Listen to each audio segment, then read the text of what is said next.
നമ്മളെല്ലാവരും പറയാറുണ്ട് നിങ്ങൾ യൂറിക് ആസിഡ് ഒന്ന് നോക്കിയിട്ട് വരൂ, ചിലപ്പോൾ യൂറിക് ആസിഡ് കൂടിയതുകൊണ്ടായിരിക്കും നിങ്ങൾക്ക് ഇങ്ങനത്തെ വേദനയൊക്കെ തുടങ്ങുന്നതെന്ന്. അതുപോലെ തന്നെ ഇപ്പം നമ്മുടെ ക്ലിനിക്കിലൊക്കെ ഒരുപാട് പേര് ഇന്ന് യൂറിക് ആസിഡൊക്കെ ടെസ്റ്റ് ചെയ്ത് ബ്ലഡ് റിസൾട്ട് ആയിട്ടാണ് നമ്മളെ കാണാൻ വരാറ്.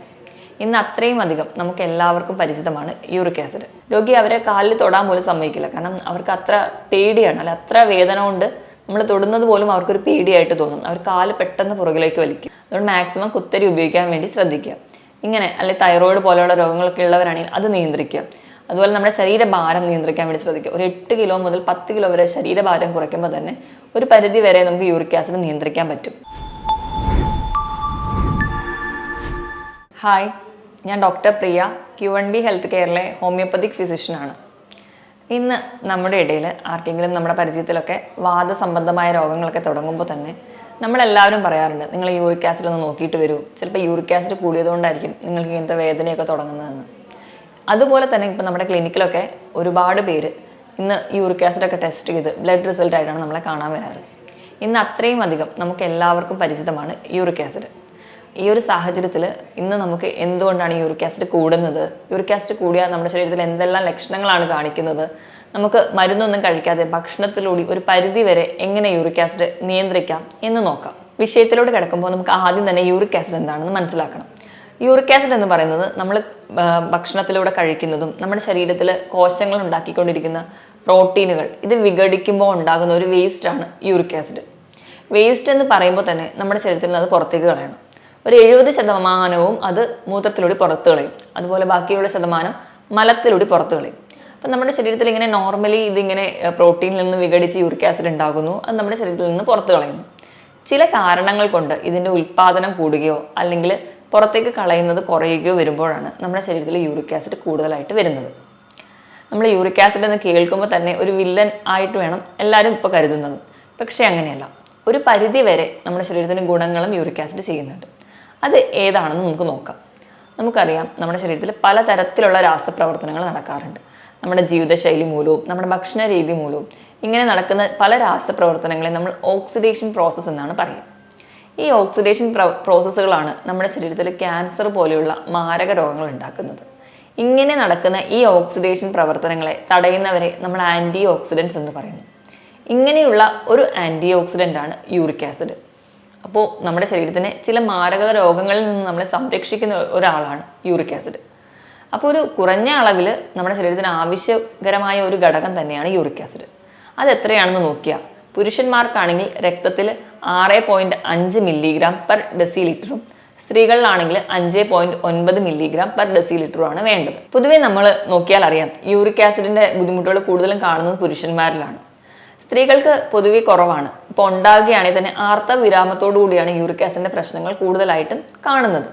ഇതിന് കാരണം നമ്മൾ ആർത്തവ സമയത്ത് ഈസ്ട്രോജൻ എന്ന് പറയുന്ന ഒരു ഹോർമോൺ സ്ത്രീകളിൽ കണ്ടിന്യൂസ് ആയിട്ട് ഉണ്ടാവാറുണ്ട്. ഈ ഹോർമോൺ യൂറിക് ആസിഡ് മൂത്രത്തിലൂടെ പുറന്തള്ളാൻ വേണ്ടി സഹായിക്കുന്നു. അങ്ങനെ ആർത്തവ വിരാമം വരുമ്പോൾ ഈ ഹോർമോൺ കുറയുകയും അതിൻ്റെ ഭാഗമായിട്ടാണ് സ്ത്രീകൾക്ക് ആർത്തവ വിരാമത്തോടു കൂടി യൂറിക് ആസിഡിൻ്റെ ബുദ്ധിമുട്ടുകൾ തലപൊക്കി വരുന്നത്. ഇനി നമുക്ക് എന്തുകൊണ്ടൊക്കെയാണ് യൂറിക് ആസിഡ് ശരീരത്തിൽ കൂടുന്നതെന്ന് നോക്കാം. ഞാൻ ആദ്യമേ പറഞ്ഞു, നമ്മൾ കഴിക്കുന്ന ഭക്ഷണത്തിലൂടെയും അല്ലെങ്കിൽ നമ്മുടെ ശരീരത്തിലുള്ള പ്രോട്ടീൻ വിഘടിച്ചാണ് യൂറിക് ആസിഡ് ഉണ്ടാകുന്നത്. അതിൽ നിന്ന് തന്നെ നമുക്ക് മനസ്സിലാക്കാം ശരീരത്തിൽ എപ്പോഴൊക്കെ പ്രോട്ടീൻ കൂടുന്നോ അപ്പോഴൊക്കെ യൂറിക് ആസിഡിൻ്റെ അളവും കൂടും. അപ്പം ഒന്നാമതായിട്ട് നമ്മുടെ ഭക്ഷണ രീതിയാണ് പ്രധാന കാരണം. നമ്മൾ അമിതമായിട്ട് പ്രോട്ടീൻ കഴിക്കുന്നവരാണെങ്കിൽ നമ്മുടെ ശരീരത്തിൽ ധാരാളം പ്രോട്ടീൻ എത്തുകയും അതിൻ്റെ ഭാഗമായിട്ട് യൂറിക് ആസിഡ് ധാരാളമായിട്ട് ഉണ്ടാവുകയും ചെയ്യും. ഇപ്പോൾ പ്രോട്ടീൻ എന്ന് പറയുമ്പോൾ ഒന്നാമതായിട്ട് റെഡ് മീറ്റ് എന്ന് പറയുന്നത് പോത്തിറച്ചി, പന്നിയിറച്ചി, ആടിറച്ചി, താറാവിറച്ചി ഇവയെല്ലാം റെഡ് മീറ്റാണ്. ഇത് സ്ഥിരമായി കഴിക്കുന്നവർ. അതുപോലെ ഓർഗൺ മീറ്റ് എന്ന് പറഞ്ഞാൽ നമ്മൾ വീട്ടിലൊക്കെ നല്ല ടേസ്റ്റിൽ ഉണ്ടാക്കുന്ന ബീഫിൻ്റെ ലിവർ, ആടിൻ്റെ ലിവർ, പന്നിയുടെ ലിവർ, അതുപോലെ ആടിൻ്റെ തലച്ചോറ് ഇങ്ങനെയുള്ള അവയവങ്ങൾ പാകം ചെയ്ത് കഴിക്കുക. ഇത് സ്ഥിരമായി കഴിക്കുന്നവർ. ഇപ്പം മത്സ്യങ്ങളുടെ കാര്യം എടുക്കുകയാണെങ്കിൽ കറുത്ത ദശ വരുന്ന മത്സ്യങ്ങൾ, മത്തി, അയല, ചൂര പോലെയുള്ള മത്സ്യങ്ങൾ, ഇതുപോലെ തന്നെ തോടുള്ള കടൽ മത്സ്യങ്ങൾ, കക്ക, ഞണ്ട്, കൊഞ്ച് ഇവയിലെല്ലാം നമുക്കറിയാം തോടുള്ള മത്സ്യങ്ങളാണ്. ഇവ കൂടുതലായിട്ടും സ്ഥിരമായിട്ട് കഴിക്കുന്നവർക്കും യൂറിക് ആസിഡ് കൂടുതലായിട്ട് നിൽക്കുന്നത് കാണാം. ഇതിനെല്ലാം അപ്പുറം ഇന്ന് യുവാക്കളെ വരെ യൂറിക് ആസിഡ് കൂടുതലായിട്ട് ബാധിക്കുന്നു. അതിന് പ്രധാന കാരണം ഒരു മദ്യപാനമാണ്. മദ്യപാനത്തിൽ തന്നെ ബിയർ കണ്ടിന്യൂസ് ആയിട്ട് കഴിക്കുന്നവർക്ക് ബിയറിൽ ഫ്രക്ടോസ് എന്ന് പറയുന്ന ഒരു ഘടകമുണ്ട്. ഇത് യൂറിക് ആസിഡ് കൂട്ടുന്നുണ്ട്. അതുപോലെ തന്നെയാണ് ഇന്ന് നമ്മൾ കഴിക്കുന്ന ബേക്കറി ഐറ്റംസ്. നമ്മൾ പണ്ട് കാലത്തൊക്കെ കഴിച്ച ബേക്കറി ഐറ്റംസിനേക്കാളും ഇന്ന് അവയിലൊക്കെ കുറച്ചുകൂടി ടേസ്റ്റും മധുരമൊക്കെ കൂടുതലാണ്. നമ്മൾ കേക്കൊക്കെ എടുക്കുകയാണെങ്കിൽ അത് ഭയങ്കര മധുരത്തിലാണ് ഉണ്ടാക്കുന്നത്. കാരണം പണ്ടെല്ലാം ഉണ്ടാക്കിയിരുന്നത് പഞ്ചസാരയാണ് അവർ മെയിനായിട്ട് ഉപയോഗിച്ചിരുന്നത്. പക്ഷേ ഇന്ന് പഞ്ചസാരയ്ക്ക് പകരം കുറച്ചും കൂടി ലാഭകരമായിട്ട് കിട്ടുന്ന ഒന്നാണ് ഫ്രക്ടോസ്. അപ്പോൾ നമ്മൾ കൂടുതലായിട്ടും ഇപ്പോൾ ബേക്കറികളിൽ ഉപയോഗിക്കുന്നത് ഹൈ ഫ്രക്ടോസ് കോൺ സിറപ്പാണ്. ഇവ സ്ഥിരമായിട്ട് കഴിക്കുന്നവർക്കും ഇന്ന് യൂറിക് ആസിഡ് കൂടുതലായിട്ട് നിൽക്കും. അതുപോലെ തന്നെ നമ്മൾ ഭക്ഷണത്തിൽ ഈസ്റ്റ് അടങ്ങിയ ഭക്ഷണങ്ങൾ കൂടുതലായിട്ട് കഴിക്കുകയാണെങ്കിൽ, ഈസ്റ്റ് അടങ്ങിയ ഭക്ഷണങ്ങൾ എന്ന് പറഞ്ഞാൽ നമ്മുടെ വീടുകളിൽ രാവിലെ ഉണ്ടാക്കുന്ന വെള്ളയപ്പം, അതുപോലെ മാവ് പുളിക്കാൻ വേണ്ടിയിട്ട് പലരും ഇന്ന് ടേസ്റ്റ് കൂടാൻ വേണ്ടിയിട്ടൊക്കെ ഈസ്റ്റ് ആഡ് ചെയ്യും. അതുപോലെ പിസ്സ, അതുപോലെ ബർഗർ, അതുപോലെ മൈദ, ഇതിലെല്ലാം സോഫ്റ്റൻ ആവാൻ കുറച്ചുകൂടി ടേസ്റ്റ് കൂടാൻ വേണ്ടിയിട്ടുമൊക്കെ ബണ്ണ്, കേക്ക്, ഇതിലെല്ലാം നമ്മൾ ഈസ്റ്റ് ആഡ് ചെയ്യുന്നുണ്ട്. ഇത് സ്ഥിരമായിട്ട് കഴിക്കുന്നവരിലും യൂറിക് ആസിഡിൻ്റെ അളവ് കൂടുതലായിട്ട് നിൽക്കുന്നത് കാണാം. ഇനി രണ്ടാമതായി പറയുന്ന ഒരു കാരണം എന്ന് വെച്ചാൽ പുകവലിയാണ്. പുകവലി എന്ന് പറയുമ്പോൾ നമ്മൾക്ക് പുകയിലയിലെ ടുബാക്കോയിൽ നിക്കോട്ടിൻ എന്ന് പറയുന്ന ഒരു ഘടകമുണ്ട്. ഇത് നമ്മുടെ രക്തക്കുഴലെല്ലാം ചുരുങ്ങാൻ കാരണമാകും. ഇങ്ങനെ രക്തക്കുഴൽ ചുരുങ്ങുമ്പോൾ നമ്മുടെ വൃക്കയ്ക്ക് വേണ്ട ഓക്സിജനോ അല്ലെങ്കിൽ രക്തമോ എത്താതെ വരും. അങ്ങനെ വരുന്നത് വഴി തന്നെ വൃക്കയ്ക്ക് യൂറിക് ആസിഡ് പ്രോപ്പറായിട്ട് അരിച്ചു കളയാൻ പറ്റാതെ വരികയും അത് യൂറിക് ആസിഡ് അടിയാനും കാരണമാകും. മൂന്നാമതായിട്ട് അമിതവണ്ണവും അതുപോലെ വ്യായാമക്കുറവും. വ്യായാമക്കുറവ് കൊണ്ടാണ് ഇന്ന് അമിതവണ്ണം മിക്കവാറും വരുന്നത്. അമിതവണ്ണം യൂറിക് ആസിഡ് മാത്രമല്ല പല രോഗങ്ങൾക്കും മൂലകാരണങ്ങളാണ്. അമിതവണ്ണം വരുമ്പോൾ നമുക്കറിയാം നമ്മുടെ ശരീരത്തിലെ കോശങ്ങളുടെ എണ്ണം കൂടിക്കൂടി വരികയാണ്. പ്രോട്ടീൻ്റെ ഉൽപ്പാദനം അപ്പോഴും കൂടുതലായിരിക്കും. അങ്ങനെ പ്രോട്ടീൻ കൂടുമ്പോൾ യൂറിക് ആസിഡും കൂടുന്നുണ്ട്. അടുത്തൊരു കാരണം എന്ന് പറഞ്ഞാൽ സ്ഥിരമായിട്ട് ചില മരുന്നുകൾ കഴിക്കുന്നവർ, പ്രധാനമായിട്ടും ഹാർട്ട് കംപ്ലൈൻറ്റ് അല്ലെങ്കിൽ വൃക്കകൾക്ക് രോഗമുള്ളവർ കാലിലൊക്കെ നീര് വരാറുണ്ട്. അപ്പം നീര് പോകാൻ വേണ്ടി എടുക്കുന്ന മരുന്നുകൾ ഇവ സ്ഥിരമായിട്ട് കഴിക്കുന്നവർക്കും യൂറിക് ആസിഡ് വരുന്നുണ്ട്. അതുപോലെ ക്യാൻസർ രോഗികൾക്ക് കീമോതെറാപ്പി എടുക്കുമ്പോൾ നമ്മുടെ ശരീരത്തിലെ കോശങ്ങൾ കണ്ടിന്യൂസ് ആയിട്ട് ഒരുമിച്ച് നശിക്കുന്നുണ്ട്. ഇങ്ങനെ കോശങ്ങൾ ഒരുമിച്ച് നശിക്കുമ്പോൾ അതുണ്ടാക്കിയിരിക്കുന്ന പ്രോട്ടീനും അതിലുള്ള ജനിതക ഘടകങ്ങളും ഒക്കെ പ്രോട്ടീനാണ്. ഇവ ഒരു പ്രോട്ടീൻ എല്ലാം കൂടെ അടിയാൻ കാരണമാവും. അത് യൂറിക് ആസിഡിന് കാരണമാവുന്നുണ്ട്. അതുപോലെ തന്നെയാണ് നമ്മുടെ ശരീരത്തിൽ ചിലർക്ക് മൂലകാരണങ്ങളായ ചില രോഗങ്ങൾ കൊണ്ടും യൂറിക് ആസിഡ് ഉണ്ടാകുന്നുണ്ട്. ഇതിൽ ഒന്നാമത്തേന്ന് പറഞ്ഞാൽ തൈറോയിഡിൻ്റെ കംപ്ലൈൻ്റ് ആണ്. നമുക്കറിയാം നമ്മുടെ ശരീരത്തിൽ തൈറോയിഡ് ഹോർമോണാണ് നമ്മുടെ ശരീരത്തിലെ എല്ലാ പ്രവർത്തനങ്ങളും തന്നെ കൺട്രോൾ ചെയ്യുന്നത്. അപ്പോൾ ഈ ഹോർമോണിന് എന്തെങ്കിലും വ്യതിയാനങ്ങൾ വരുമ്പോൾ നമ്മുടെ ശരീരത്തിൽ മൊത്തം താറുമാറാകും. അതിൻ്റെ ഭാഗമായിട്ടും ഈ പ്രോട്ടീൻ്റെ മെറ്റബോളിസം നടക്കാതെ വരും. അങ്ങനെയും യൂറിക് ആസിഡ് കൂടാം. ഇത് കൂടാതെ ഫാറ്റി ലിവർ ഉള്ളവർക്ക്, നമുക്കറിയാം ലിവറിലാണ് നമ്മുടെ ശരീരത്തിന് വേണ്ട എൻസൈമുകൾ അതുപോലെ പ്രോട്ടീനൊക്കെ ഉണ്ടാക്കുന്നത്. അപ്പോൾ ഫാറ്റി ലിവറൊക്കെ വന്നു കഴിഞ്ഞാൽ നമ്മുടെ ലിവർ നാശമാവും. അതിനോടൊപ്പം തന്നെ യൂറിക് ആസിഡ് ഉണ്ടാകുന്നു. ഇതുപോലെ പ്രീ ഡയബറ്റിക് എന്ന് പറയുമ്പോൾ പ്രമേഹ തുടക്കമുള്ളവർ അല്ലെങ്കിൽ പ്രമേഹ രോഗ സാധ്യതയുള്ളവർ, അപ്പോൾ പാരമ്പര്യമായിട്ട് പ്രമേഹമുള്ളവർ, അവർ വേണ്ടത്ര ശ്രദ്ധ നൽകാതിരിക്കുക, അല്ലെങ്കിൽ പ്രമേഹത്തിനോട് ഒരു ബോർഡറിൽ നിൽക്കുന്നവർ ഭക്ഷണമൊന്നും നിയന്ത്രിക്കാതെ വരിക, ഇങ്ങനെയൊക്കെ വരുന്നവർക്ക് പൊണ്ണത്തടി കൂടി ഉണ്ടെങ്കിൽ പെട്ടെന്ന് യൂറിക് ആസിഡ് ഉണ്ടാകുന്നതായിട്ട് കാണാം. ഇതിന് കാരണം ഈ പ്രമേഹ രോഗ സാധ്യതയുള്ളവരിൽ ഇൻസുലിൻ അവരുടെ ശരീരത്തിൽ ഉണ്ടാവുന്നുണ്ടെങ്കിലും ഈ ഇൻസുലിൻ അത്ര കഴിവുറ്റതായിരിക്കില്ല. അപ്പോൾ നമ്മുടെ ശരീരത്തിൽ ഇൻസുലിൻ ഒരുപാട് ഉണ്ടാവുന്നുണ്ട്, പക്ഷേ പ്രമേഹ രോഗ സാധ്യതയും ഉണ്ട്. അങ്ങനെ വരുമ്പോൾ ഇൻസുലിൻ റെസിസ്റ്റൻസ് എന്ന് പറയുന്നൊരു കണ്ടീഷൻ ഉണ്ടാകും. ഇങ്ങനെ ഇൻസുലിൻ റെസിസ്റ്റൻസ് ഉണ്ടാകുന്നത് കൊണ്ട് തന്നെ നമ്മുടെ ശരീരത്തിൽ നിന്ന് യൂറിക് ആസിഡ് പുറത്തേക്ക് കളയാൻ കിഡ്നികൾക്ക് പറ്റാതെ വരും.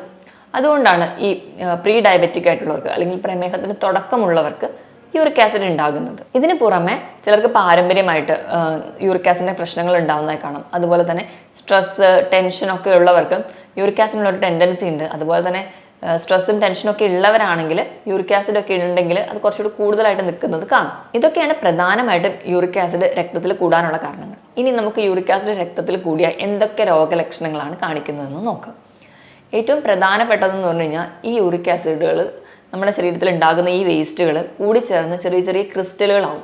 ക്രിസ്റ്റൽ എന്ന് പറഞ്ഞാൽ പഞ്ചസാരയുടെ ചെറിയ തരിയില്ലേ, അതുപോലെ നിൽക്കും. ഇതിങ്ങനെ കൂടിച്ചേർന്ന് നമ്മുടെ സന്ധികളിലൊക്കെ അടിയാൻ തുടങ്ങും. ഏറ്റവും പ്രധാനപ്പെട്ടതും ഏറ്റവും ആദ്യം തന്നെ അടിയുന്നത് കാലിൻ്റെ പെരുവിരലിലാണ്. അപ്പോൾ സന്ധിവാദങ്ങളൊക്കെ തുടങ്ങാൻ തുടങ്ങും. കാലിന് ചവിട്ടാൻ ബുദ്ധിമുട്ട്, പെട്ടെന്നായിരിക്കും വേദന വരിക, സഹിക്കാൻ പറ്റാത്ത പോലത്തെ വേദന, അല്ലെങ്കിൽ കാലൊക്കെ കുത്തിപ്പൊളയ്ക്കുന്ന പോലെയുള്ള വേദനയായിട്ടാണ് രോഗികൾ പറയുക. അതുപോലെ സന്ധിവാദം വരുമ്പോൾ ആ ഒരു കാലിൻ്റെ വിരലോ അല്ലെങ്കിൽ മറ്റ് സന്ധികളിലാണെങ്കിലും സന്ധിയിൽ നീർക്കെട്ടുണ്ടാവും. അതുപോലെ അത് നല്ല രീതിയിൽ നീര് വീങ്ങി ചുവന്നിരിക്കുന്നത് കാണാം. ഇപ്പം നമ്മളൊരു പരിശോധിക്കാനൊക്കെ ഒരു രോഗി ക്ലിനിക്കിൽ വന്നു കഴിഞ്ഞാൽ തന്നെ രോഗി അവരെ കാലിൽ തൊടാൻ പോലും സമ്മതിക്കില്ല. കാരണം അവർക്ക് അത്ര പേടിയാണ്, അല്ല അത്ര വേദന കൊണ്ട് നമ്മൾ തൊടുന്നത് പോലും അവർക്കൊരു പേടിയായിട്ട് തോന്നും. അവർ കാല് പെട്ടെന്ന് പുറകിലേക്ക് വലിക്കും.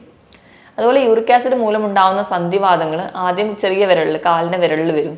പിന്നീട് നമ്മൾ ശ്രദ്ധിക്കാതെ പോകുമ്പോഴാണ് ഉപ്പൂറ്റിക്ക് വേദന വരാം, കാലിൻ്റെ മടമ്പിന് വേദന വരാം, അത് പിന്നീട് കാലിൻ്റെ മുട്ടിന്, കൈകളിലേക്ക്, അതുപോലെ കൈയുടെ മുട്ടിന് ഒക്കെ വേദനകൾ വരുന്നത് കാണാം.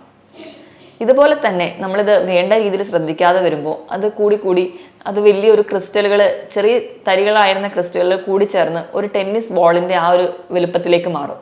ഇങ്ങനെ അപൂർവമായിട്ട് ഇതൊരു കോംപ്ലിക്കേഷനിലോട്ട് പോവാറുണ്ട്. അപ്പോൾ ഈ ടെന്നീസ് ബോളിൻ്റെ സൈസിൽ കാലിൻ്റെ മുട്ടിൽ അല്ലെങ്കിൽ കൈയിൻ്റെ മുട്ടിൻ്റെ പുറകിലൊക്കെ ചിലരിൽ ഒരു വളർച്ച പോലെ കാണാം. ഈ ഒരു കണ്ടീഷൻ നമ്മൾ ടോഫൈ എന്നാണ് പറയുക. ഇങ്ങനെയുള്ള ഈ ഒരു വളർച്ചയുടെ മുകളിൽ ചെറിയ വ്രണങ്ങൾ വരികയും അൾസറുകൾ ഉണ്ടാവുന്നത് വരെ ഇതിൻ്റെ ഒരു കോംപ്ലിക്കേഷൻ സ്റ്റേജിലേക്ക് പോകുമ്പോഴാണ്. നമുക്കിനി എങ്ങനെ യൂറിക് ആസിഡ് മൂലമുള്ള സന്ധിവാതവും മറ്റ് വാദപരമായ രോഗങ്ങളും തമ്മിൽ വേർതിരിച്ചറിയാമെന്ന് നോക്കാം. യൂറിക് ആസിഡിൻ്റെ സന്ധിവാതത്തിനുള്ള വേദന ഞാൻ പറഞ്ഞതുപോലെ കഠിനമായ വേദനയായിരിക്കും. നമുക്ക് സഹിക്കാൻ പറ്റുന്ന തരത്തിലായിരിക്കില്ല വേദന. കൂടുതലും രാത്രിയിലാണ് വേദന വരാറ്. ഇപ്പോൾ രാത്രി ചിലപ്പോൾ ഒന്ന് ബിയറൊക്കെ കുടിച്ച് കിടക്കുന്നവരാണെങ്കിൽ രാത്രി ഉറക്കം പോലും ഡിസ്റ്റർബ്ഡ് ആവുന്ന രീതിയിലുള്ള കഠിനമായ വേദനയായിരിക്കും. ചിലപ്പോൾ നമ്മൾ ഓഫീസിൽ നിന്ന് ഇറങ്ങുമ്പോൾ, സ്റ്റെപ്പ് ഇറങ്ങുമ്പോൾ നമുക്ക് കഠിനമായിട്ട് കാല് പിടിച്ച് വലിക്കുന്ന പോലത്തെ വേദന വരാം. നമ്മളപ്പം തന്നെ ഒരു വേദന സംഹാരിയൊക്കെ കഴിക്കും, വേദന അങ്ങനെ കുറയും. നമ്മൾ വലിയ രീതിയിലൊന്നും ശ്രദ്ധ നൽകില്ല. ഒരു 3-4 മാസം കഴിയുമ്പോൾ വീണ്ടും പെട്ടെന്നൊരു വേദന വരും. നമ്മളും പെട്ടെന്ന് മാറാൻ വേണ്ടി വേദന സംഹാരികൾ കഴിക്കും, അപ്പോൾ കുറയും. വീണ്ടും ഈ 3-4 മാസം എന്നുള്ളത് 2-3 മാസത്തിലേക്ക് കുറയും. അപ്പോഴും നമ്മൾ വേദന സംഹാരികളെ ഡിപ്പെൻഡ് ചെയ്യും. ആ ഒരു ദൂരം കുറഞ്ഞ് ആഴ്ചകളുടെ ഇടയിൽ വേദന വരാൻ തുടങ്ങും. പിന്നെ ആ ഒരു വേദന കണ്ടിന്യൂസ് ആയിട്ട് നിൽക്കുന്നത് കാണാം. ചിലർക്കൊക്കെ രാത്രി വേദന വന്നു കഴിഞ്ഞാൽ ഒരു ഹോസ്പിറ്റലിൽ പോയി കാഷ്വാലിറ്റിയിൽ അഡ്മിറ്റ് ആകുന്ന തരത്തിൽ തന്നെ സഹിക്കാൻ പറ്റാത്ത അത്ര കഠിനമായ വേദനയായിരിക്കും വരും. മറ്റ് സന്ധിവാദങ്ങൾ നോക്കുകയാണെങ്കിൽ നമ്മൾ രാവിലെ എണീക്കുമ്പോഴായിരിക്കും വേദന. ചിലപ്പോൾ ഒന്ന് എണീറ്റ് കുറച്ച് വേദനയൊക്കെ സഹിച്ച് നടക്കാൻ തുടങ്ങിക്കഴിഞ്ഞ് കുറച്ചങ്ങ് നടന്നു കഴിഞ്ഞാൽ വേദന കുറയുന്നതായിട്ട് കാണാം. പക്ഷേ യൂറിക് ആസിഡ് മൂലമുള്ള ഈ വേദന രാവിലെ എണീറ്റ് നമ്മൾ കാല് കുത്താനും പറ്റില്ല, എണീറ്റ് നടക്കാമെന്ന് വെച്ച് കഴിഞ്ഞാൽ അതിന് തീരെ പറ്റാത്ത രീതിയിലുള്ള വേദനകളായിരിക്കും. ഇങ്ങനെ തന്നെ നമുക്ക് ഈ സന്ധിവാദവും അല്ലെങ്കിൽ യൂറിക് ആസിഡ് മൂലമുള്ള വാദവും തമ്മിൽ പെട്ടെന്ന് വേർതിരിച്ചറിയാൻ പറ്റും. സന്ധികളിൽ അടിയുന്നത് കഴിഞ്ഞ് കഴിഞ്ഞാൽ പിന്നെ ഈ യൂറിക് ആസിഡ് നമ്മുടെ വൃക്കകളിൽ അടിയാൻ തുടങ്ങും.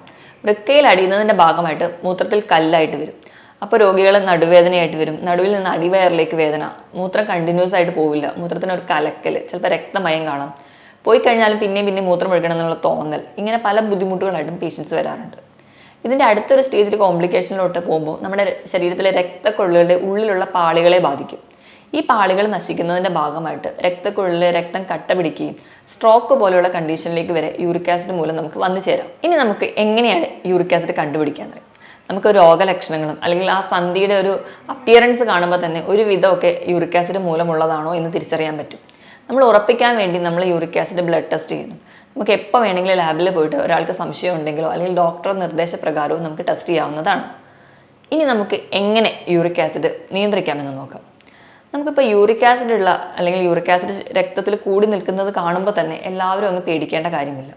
ചിലർക്കാണെങ്കിൽ രക്തത്തിൽ യൂറിക് ആസിഡ് കൂടി നിന്നാലും ശാരീരികമായിട്ട് യാതൊരുവിധ ബുദ്ധിമുട്ടുകളും വരാറില്ല. ഇങ്ങനെയുള്ളവർക്ക് യാതൊരുവിധ മരുന്നിൻ്റെ സഹായം ആവശ്യം വരില്ല. അവർക്ക് ഭക്ഷണം തന്നെ മാറ്റുമ്പോഴോ അല്ലെങ്കിൽ അവരുടെ ജീവിതശൈലിയിൽ ചെറിയ മാറ്റങ്ങൾ വരുത്തുമ്പോൾ തന്നെ യൂറിക് ആസിഡ് നിയന്ത്രിക്കാൻ പറ്റും. പക്ഷേ ഈ രക്തത്തിൽ യൂറിക് ആസിഡ് കൂടുതലാണ്, അതിനോടൊപ്പം തന്നെ സന്ധിവാതമോ മറ്റ് രോഗങ്ങളോ എന്തെങ്കിലും ഉണ്ടെങ്കിൽ നിങ്ങൾ ഉറപ്പായിട്ടും ഒരു ഡോക്ടറെ കാണുകയും മരുന്ന് കഴിക്കുകയും വേണം. അപ്പോൾ നിങ്ങൾ ആദ്യം എന്തെങ്കിലും ഒരു പടിയായിട്ട് നമ്മൾ ഡോക്ടറെ കാണുകയാണെങ്കിൽ നമുക്ക് വലിയ കോംപ്ലിക്കേഷൻ ഒന്നും ഇല്ലാതെ തന്നെ നമ്മുടെ ഭക്ഷണത്തിലൂടെ നിയന്ത്രിച്ച് അല്ലെങ്കിൽ കൃത്യമായിട്ടൊരു ഡയറ്റൊക്കെ എടുക്കുകയാണെങ്കിൽ നമുക്ക് യൂറിക് ആസിഡ് കൺട്രോൾ ചെയ്യാൻ പറ്റും. നമുക്ക് ആദ്യം തന്നെ എന്തൊക്കെയാണ് ഭക്ഷണത്തിൽ നിന്ന് ഒഴിവാക്കേണ്ടതെന്ന് നോക്കാം. ആദ്യം തന്നെ റെഡ് മീറ്റ് പൂർണ്ണമായും ഒഴിവാക്കുക. റെഡ് മീറ്റ് എന്ന് പറയുമ്പോൾ ഞാൻ ആദ്യം പറഞ്ഞതുപോലെ പോത്തിറച്ചി, പന്നിയിറച്ചി, ആടിറച്ചി, താറാവിറച്ചി ഇവ സ്ഥിരമായി കഴിക്കുന്നവരാണെങ്കിൽ അത് കംപ്ലീറ്റ് ആയിട്ട് നിർത്തുക. ഇപ്പോൾ വെജിറ്റേറിയൻസിനാണെങ്കിൽ ഇതൊക്കെ വരില്ലേ എന്ന് ചോദിച്ചു കഴിഞ്ഞാൽ അവർക്കും വരുന്നുണ്ട്.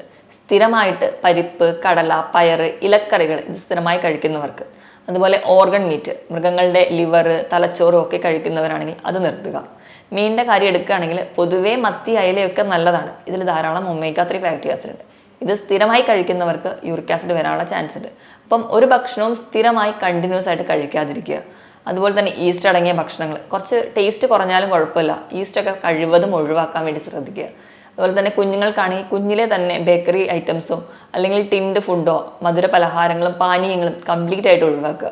അതിലൂടെ തന്നെ നമുക്ക് ഒരു പരിധി വരെ യൂറിക് ആസിഡ് കുറയ്ക്കാൻ പറ്റും. ഇതിനോടൊപ്പം തന്നെ പുകവലി, മദ്യപാനം പോലെയുള്ള ശീലങ്ങളുള്ളവരാണെങ്കിൽ അത് കംപ്ലീറ്റ് ആയിട്ട് നിർത്തുക. ഇനി നമ്മൾ എന്തൊക്കെ കഴിക്കണമെന്ന് നോക്കാം. ദിവസവും ഒരു 2 മുതൽ 3 ലിറ്ററോളം വെള്ളം കുടിക്കുക. നമ്മുടെ ശരീരഭാരത്തിനനുസരിച്ച് വേണം വെള്ളം കുടിക്കാൻ.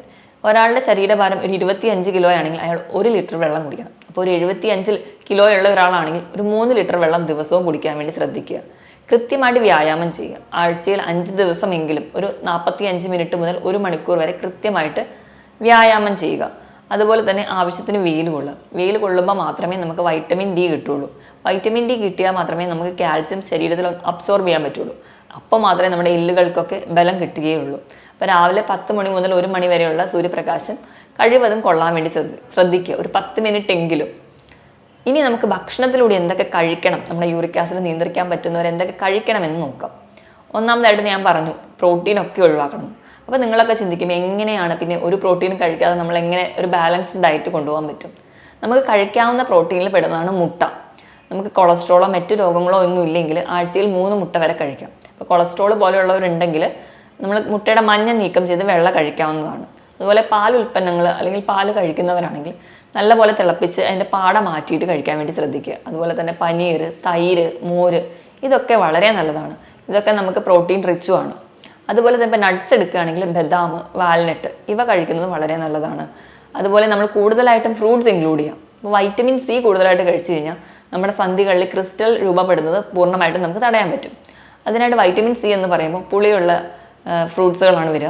നെല്ലിക്ക, നാരങ്ങ, ഓറഞ്ച്. ഇതുപോലെ യൂറിക് ആസിഡ് ഉള്ള പേഷ്യൻസിന് നല്ല റിസൾട്ട് കിട്ടുന്ന ഒന്നാണ് നമ്മുടെ നാടുകളിൽ അല്ലെങ്കിൽ നാട്ടിൻ പുറത്തൊക്കെ കിട്ടുന്ന ചെറി.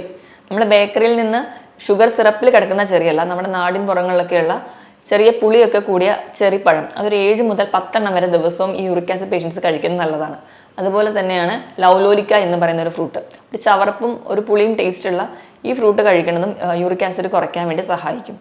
അതുപോലെ ആപ്പിൾ സിഡർ വിനെഗർ, ഇതൊരു 1 ടീസ്പൂൺ ഒരു 2 ഗ്ലാസ് വെള്ളത്തിൽ മിക്സ് ചെയ്ത് കഴിക്കുകയാണെങ്കിൽ യൂറിക് ആസിഡ് ലെവൽ കുറച്ച് കൊണ്ടുവരാൻ പറ്റുന്നതാണ്. ഇപ്പോൾ ആപ്പിൾ സിഡർ വിനെഗർ ഒക്കെ ഒരു അസിഡിക് ആയതുകൊണ്ട് തന്നെ വയറിൽ വേറെ അസിഡിറ്റിയോ അങ്ങനെ ഗ്യാസ്ട്രിക് കംപ്ലയിൻസോ ഇല്ല എന്നത് കഴിക്കുന്നതിന് മുമ്പ് നമ്മൾ ഉറപ്പ് വരുത്തണം. അതുപോലെ തന്നെ നിങ്ങൾക്ക് ചിക്കൻ കഴിക്കാം. ചിക്കൻ ആഴ്ചയിൽ ഒരു 100 ഗ്രാം മുതൽ 150 ഗ്രാം വരെ കറി വെച്ചിട്ട് കഴിക്കാവുന്നതാണ്. അതും നല്ലൊരു പ്രോട്ടീൻ സോഴ്സാണ്. അതുപോലെ ഇപ്പോൾ നമ്മൾ അന്നജത്തിൻ്റെ അളവ് കുറയ്ക്കണം. കാരണം നമ്മൾ ഫാറ്റി ലിവറോ അല്ലെങ്കിൽ ഒരു പ്രമേഹ രോഗ സാധ്യതയൊക്കെ ഉള്ളവരാണെങ്കിൽ നമ്മൾ ഈ കൊഴുപ്പും എണ്ണയിൽ വറുത്തതും പൊരിച്ചതുമായ ഭക്ഷണങ്ങൾ കുറയ്ക്കുന്നതിനോടൊപ്പം തന്നെ അല്ലെങ്കിൽ അത്രയും തന്നെ പ്രാധാന്യമുണ്ട് അന്നജത്തിൻ്റെ അളവും കുറയ്ക്കുക. അന്നജത്തിൻ്റെ അളവ് കുറയ്ക്കുന്നത് വഴി ഒരു പരിധി വരെ നമുക്ക് ഈ ഒരു കണ്ടീഷൻസ് ഒക്കെ കുറയ്ക്കാം. അതുവഴി യൂറിക് ആസിഡ് തടയാൻ പറ്റും. ഇപ്പം നിങ്ങൾ അരിഭക്ഷണം കഴിക്കുന്നവരാണെങ്കിൽ തന്നെ കുത്തരി ഉപയോഗിക്കാൻ വേണ്ടി ശ്രദ്ധിക്കുക. വെള്ളയരി മാക്സിമം ഒഴിവാക്കുക. കുത്തരിയിലുള്ള ഫൈബേഴ്സും നമ്മുടെ ശരീരത്തിന് വളരെ ഗുണങ്ങൾ ചെയ്യുന്നുണ്ട്. അതുകൊണ്ട് മാക്സിമം കുത്തരി ഉപയോഗിക്കാൻ വേണ്ടി ശ്രദ്ധിക്കുക. ഇങ്ങനെ അല്ലെങ്കിൽ തൈറോയിഡ് പോലെയുള്ള രോഗങ്ങളൊക്കെ ഉള്ളവരാണെങ്കിൽ അത് നിയന്ത്രിക്കുക. അതുപോലെ നമ്മുടെ ശരീരഭാരം നിയന്ത്രിക്കാൻ വേണ്ടി ശ്രദ്ധിക്കുക. ഒരു 8 കിലോ മുതൽ 10 കിലോ വരെ ശരീരഭാരം കുറയ്ക്കുമ്പോൾ തന്നെ ഒരു പരിധി വരെ നമുക്ക് യൂറിക് ആസിഡ് നിയന്ത്രിക്കാൻ പറ്റും. ഇങ്ങനെ കൃത്യമായിട്ടൊരു ഡയറ്റ് അല്ലെങ്കിൽ കൃത്യമായിട്ടൊരു വ്യായാമമൊക്കെ ചെയ്യുകയാണെങ്കിൽ നമുക്ക് യൂറിക് ആസിഡ് പോലെയുള്ള ജീവിതശൈലി രോഗങ്ങളെ പെട്ടെന്ന് കൺട്രോൾ ചെയ്യാൻ പറ്റും. മറ്റൊരു ഹെൽത്ത് ടോപ്പിക്കുമായിട്ട് വീണ്ടും കാണുന്നത് വരെ നന്ദി.